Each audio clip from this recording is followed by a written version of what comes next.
ጸጋናይ አምላኽ አሉ ምሳና ኣይሓደግናን ኣይሓደግናን ይባርኸና ዕለት ዕለት ያብየና ጸጋናይ አምላኽ አሉ ምሳና ኣይገድፍናን ኣይገድፍናን ይባርኸና ዕለት ጸጋን ሰላምን ናይ ጎይታ ናይ ኢየሱስ ክርስቶስ ምስ መንፈስኩም ይኹን ሕጂ ግና ኩላትናኹም እንፈልጦ ወይ ውን ነዚ መደብ ዝትከታተሉ ዘለኹም ሰባት ሓደ ኣርእስቲ ሒዝና ንጓዓዝ ከም ዘለና ንኹላትና ርዲ እዚ ርእስቲ ድማ ሕጂ ግና ዝብል ريحم اللهم مصحف قدس بسفر زمن كنصنع كلنا زحلف زمن الله حج زمن الله زمص زمن دمال نحنا دما ابزلنايو بزلناي غزي حج زمن حج غنا انتاينا خوينا كابروم يجمرنا ناب قرنطس كاب قرنطس ون ناب غلاطيا لوم دما كاب غلاطيا ناب افيسون كنقصلينا ابرومي حجغنا زبل قال رينا يرناينا اب قرنطسون غناخ حجغنا زبل قال رينا يرناينا اب غلاطياون حجغنا زبل رينا يرناينا اذا حجغنا اتبل قال باولوس نبينا ايمصاني انتدا قدم كم زنبركم مسبله حجغنا يبل مالتي ريحم اللهم قدم انا زي امان سبنيره حجغنا اماني انتلكا زي امان كالو غيزي نيرو زي امان كالو غيزي خمزلو اتزارب زلخا بزح ابنت كنمصنا خلينا لوم دما كم فاد املاخ اب افسون كينا نهري افسون مصحف معراف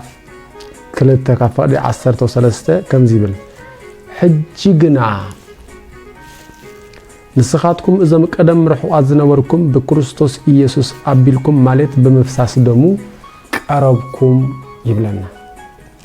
ና አህዛብ ይዛረብ ዘሎ حجغنا እዞም نسخاتكم إذا قدم رحوا أزنوركم بكريستوس ኢየሱስ أبيلكم مالت بمفساس دمو قربكم حسكان ندو حجغنا زبل أستمرو بጳውሎስ መጽ أستمرو ጳውሎስ ድማ ናይ ጸጋ ወንጌል ሰባኺ ናይ ትንሳኤ ሰባኺ ስለዚህ حجغنا زبل ቃል ካብ መስቀል ዳሕሪኻ ትረኽበልና ኢና حجغنا زبل قال كابتن ساين دحاري خاطرخ بيلنا مصحف كنصنا خلنا بباولنا زنا سلازي حجغنا اذا مقدم رحوا ازنبركم بكريستوس ኢየሱስ አቢልኩም ማለት በመፍሳስ ደሙ ቀረብኩም ይብላል እዞም ዝቀረቡ እዞም ረحوا ازنبሩ من يوم احزاب يوم بعلو ጳውሎስ كزاربنا كل افسون مصحف معراف كله تكافل 11 امبار نسخاتكم اتم قدم بتولدكم احزاب زنبركم لبو امبار نسخاتكم اتم قدم بتولدكم احزاب زنبركم اتم غزرات بتا ابسغا بتغبر غزرت እና ተመኩሑ زي غزرات إلهم يصوعهم كم زنبرو ذكر زحالف الزمن بتزمنتي كاب كريستوس زرحكم كاب حبرة إسرائيل استفلهم نتيجة تسفى هجايش أبزع عالم زي أدمى بزي أملاخ تسفى زي بلهم كم زنبركم ذكروا مثلا أفضل 13 حجغنا بله ጳውሎስ አስተንትኖስኪ حجغنا ንስኻትኩም እዞም ቀደም ርሑቓት ዝነበርኩም بمفساس بكريستوس إيسوس مالت بمفساس دمو قربكم نابينا قريبنا ناب كريستوس كاب كريستوس نامش هاينا ناب كريستوس قريبنا نابينا قريبنا كاب حبرة إسرائيل فليات مش تبعنا يرنا حجج نحنا إسرائيلن ناي حدا سبنت حدا أكل كوينا ناب أبو إن أتولو مستير قريبنا نابينا قريبنا أبز عالم زي أبزي تسفى أملاخ زي بلوم كمزنور زكرم شلنا أملاخ زلوم سبات كوينا أرزت راح يكونن ولود أملاخ كوينا انتايدا ازت راح كنا يكونن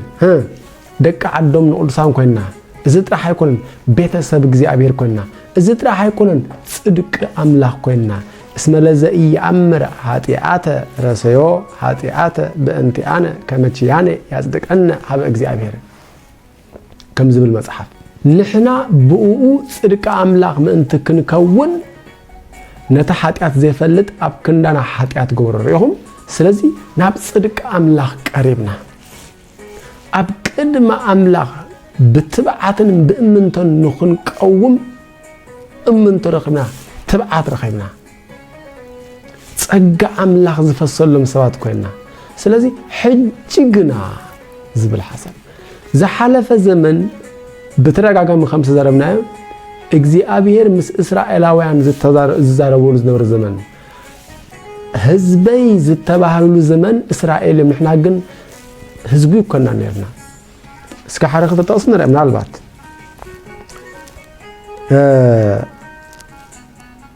ዘዳግም ምዕራፍ شوعته كم زيبل كفارش دشة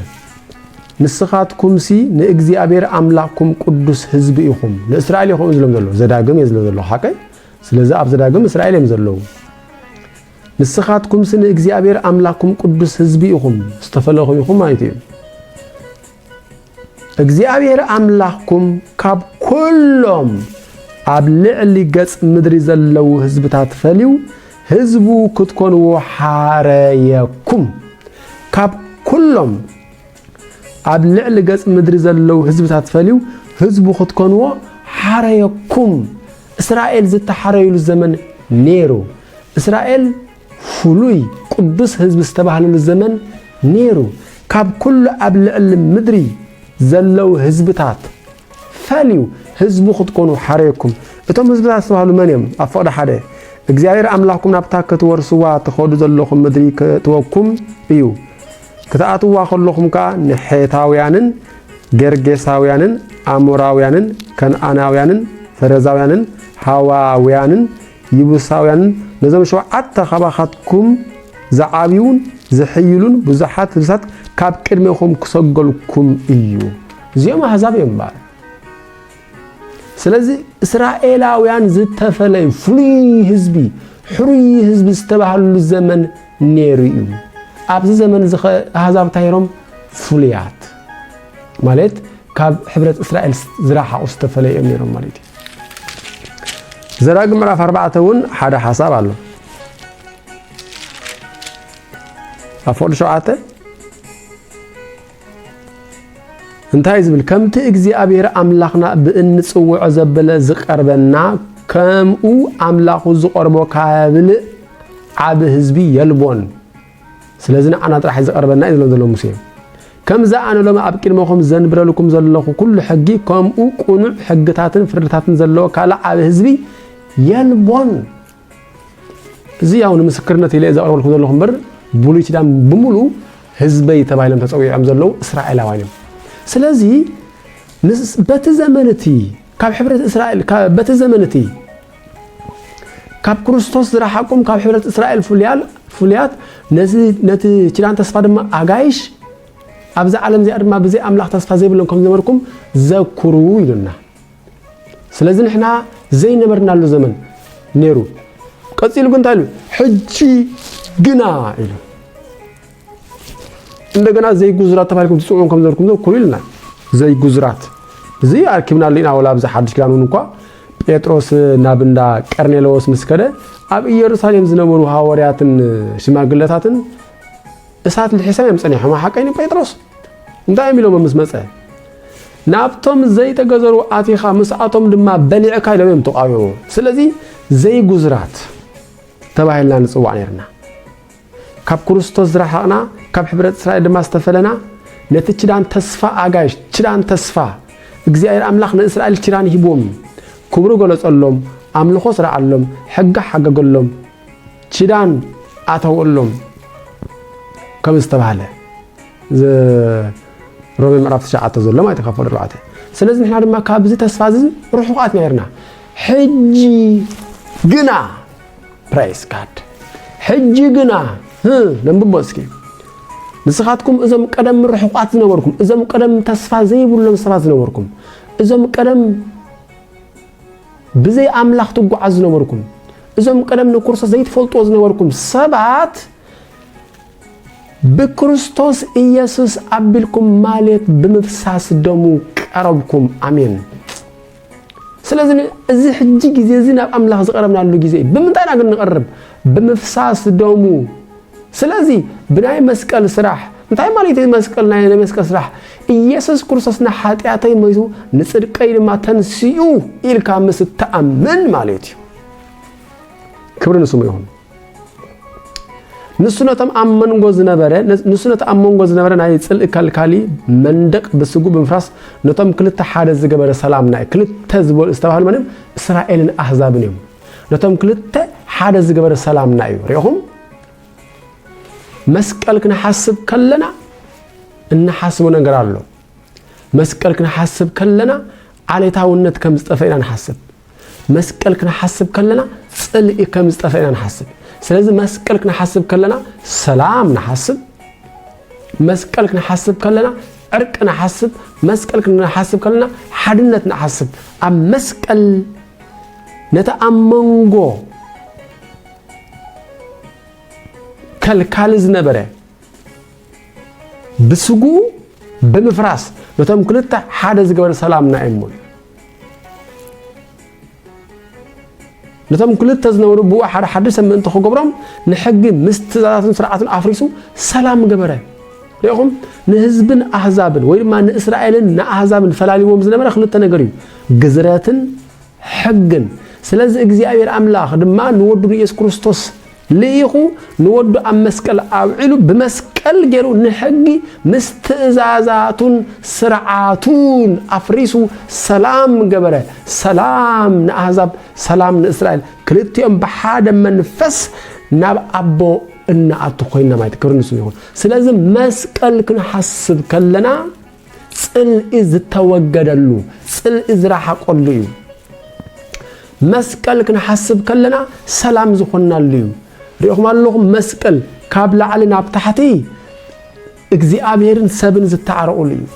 ካብ ጫፍ ናብ ጫፍ ዘሎ ድማ ሰብን ዝተዓረቁሉ እዩ ስለዚህ ሕጂ ግና ንስኻትኩም እዞም ቀደም ርሑቃት ዝነበርኩም በክርስቶስ ኢየሱስ ማለት በመፍሳስ ደሙ ቀረብኩም ስለዚህ ብሩክ ሓው እዚ ዘመን እዚ ናብ እግዚአብሔር ዝቀረብካሉ ወደ እግዚአብሔር ዝተባሃልካሉ ናይ ክርስቶስ አካል ዝኾን ካሉ ዘመን እዚ ግን በምንታይ ይዝርከብ ተልካን በእምነት ካለ በፍጹም አይደለካን እመን እዚ ሁሉ ከተረከብ እመን ናይ ክርስቶስ ክትከውን እመን ቤተሰብ እግዚአብሔር ክትከውን እመን መንፈስ አምላኽን ፍቅረ አምላኽን ጸጋ አምላኽን ክፈሰካ እመን ካብቲ ዝመጽእ ቁጣዓ ክድሕን በአር ሕጂ ብደሙ ዝጸደቅና ካብ ኮና ብኡ ደአ ካብቲ ዝመጽእ ቁጣዓ ክንይ አዚና ዘይንድሕን ከም ዝተባሃለ እመን ካብቲ ዝመጽእ ቁጣዓ ክድሕን እመን ዘውየ ዝተባሃለ ህይወት ምስ ክርስቶስ ክትቀበል እመን ወእማ በበደልናን በኃጢአታን ሞታት ነበርና ምስ ክርስቶስ ድማ ህይወት ሃበና በጸጉኢኹም ዝደሓንኩም ይልና በክርስቶስ ምስ ክርስቶስ አተንሳና በክርስቶስ ገሩ ድማ ኣብ ሰማያት ምስ ክርስቶስ አቀመጠና እዚ ኩሉ ንኽትረክብ ሕጂ ንስኻ ርሑቕ ዝነበርካ እዚ ዘመን እዚ ናይ ቅርበት ዘመን እመን ክብርና አምላኽና ይኹን ስለዚህ ሕጅግና ንስኻትኩም እዞም ቀደም ርሑቓት ዝነበርኩም ብክርስቶስ ኢየሱስ ኣቢልኩም ማለት ብምፍሳስ ደሙ ቀረብኩም በደሙ ክቡርዩ አድሕኑና በደሙ ክቡርዩ አድሕኑና በወርቅን ብሩርን ሓላፊ ኣይኮነን ዓዲጉና በወርቅን ብሩርን ሓላፊ ኣይኮነን ዓዲጉና እመን ደም ተኸፊሉልካ በዋጋ ኢኹም ተዓዲኩም ናትኩም ኣይኮንኩምን ኢልና መጽሓፍ ስለዚ ሕጅግና እዚ ደስ ዘብል ብስራት እዩ እዚ ደስ ዘብል ብስራት እዩ ብሩኻው ደስ ዘብል ብስራት እዩ ሕጅግና ንስኻትኩም እዞም ቀደም ርሑቓት ዝነበርኩም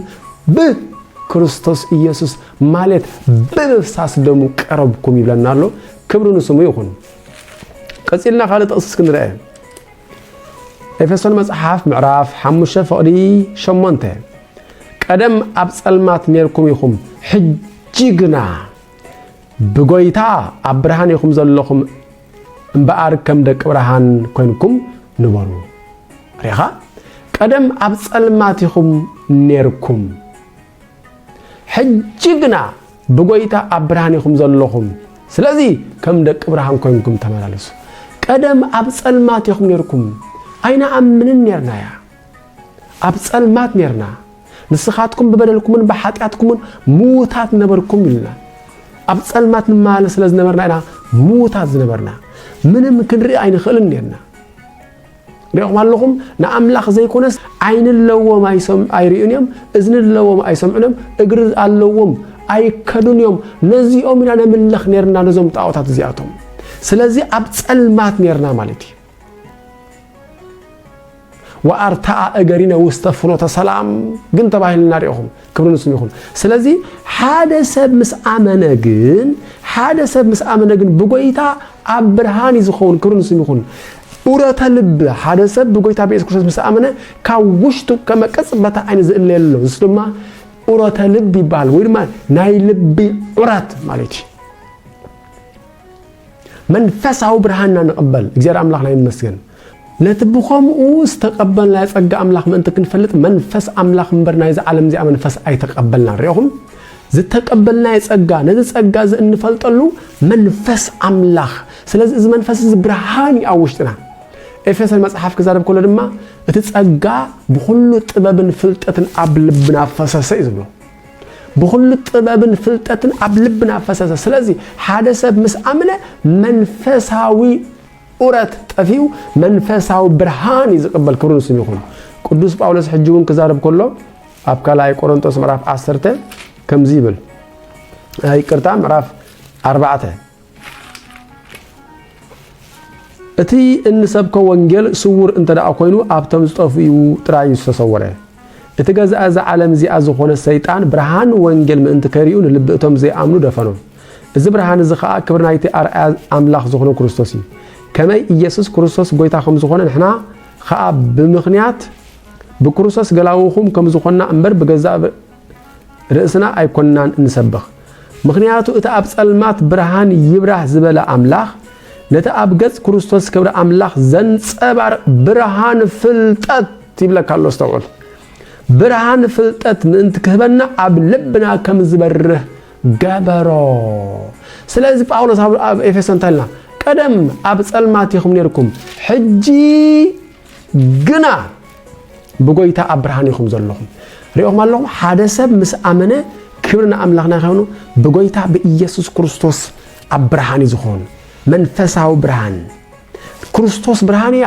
ኣነ ውእቱ ብርሃኑ ለዓለም ዝበለ ክርስቶስ ኣባኻ እዩ ዘሎ እቲ ፈጣሪ ዓለማት ፈጣሪ ብርሃናት ዝኾነ ብርሃን ዝኾነ ክርስቶስ ፀሓይ ዘኢየዓርብ ዝተባሃለ ዘይዓርብ ፀሓይ ዝበሎ መጽሓፍ ኣባኻ እዩ ዘሎ ብዘሎ መዝገብ ጥበብን ፍልጠትን ኣብኡ ተሰዊሩ ኣሎ ከም ዘሎ ቆላስይስ ምዕራፍ 3:2 እዚ ክርስቶስ አባኻ ይዘሎ መለኮት ብምልአት ኣብ ክርስቶስ ሓድር ኣሎ እቲ ርእሲ ህልቅነትን ስልጣናትን ዝኾነ ክርስቶስ ድማ አባኹም ሓዲሩ ኣሎ ከም ዘለና መጽሓፍ ክርስቶስ አባና ይዘሎ ስለዚ ቀደም ኣብ ጸልማት ይኹነርኩም ሕጅግና ብጎይታ በመን ብጎይታ በኻላ አይኮን በባዕልኻ አይኮን ብጎይታ ኣብ ብርሃን ይኹም ዘለኹም ስለዚ ከም ደቅ ብርሃን ኮይንኩም ተመላለሱ ይላል ሕጂ ግና ንስኻ ብርሃን ኢኻ ዘለኻ ሓደ ሰብ ምስ ኣመነ ብርሃን ይዝቅበል መንፈሳዊ ብርሃን መጽሓፍ ቅዱስ ንኽፈልጥ ብርሃን ኣለዎ መንፈሳዊ ጥበብ ንኽፈልጥ ብርሃን ተቐቢል እዩ ሰማያዊ ጥበብ ንኽፈልጥ ብርሃን ተቐቢል እዩ ጥራሕ ሰብ እዚ ክማሃር ይደልድ እዩ ክፈልጥ ይደልድ እዩ ድሉድ እዩ ፍቃደኛ ድዩ እምበር እግዚአብሔር አምላኽ ኣብ ብርሃን ኣቐሚጥዎ እዩ ስለዚ እዚ ብርሃን እዚ ግን ኩላዕ እንተላ ኮይኑ መንፈስ ኣይተጥፍኡ ከም ዘለ ወይ ድማ ብመንፈስ ተቃጸሉ ከም ዝበለ እዚ ብርሃን እዚ ኩሉ ግዜ ግን ንኹላዕ ቃል አምላኽ የድልዮ በቃሉ ክንመላለስ የድልና ናይ ቃሉ ጽሙዳት ክንከውን ይግባአና ሕጅግና ጸጋ ናይ ጎይታና ኢየሱስ ክርስቶስ ምስ መንፈስኩም ይኹን ሰላም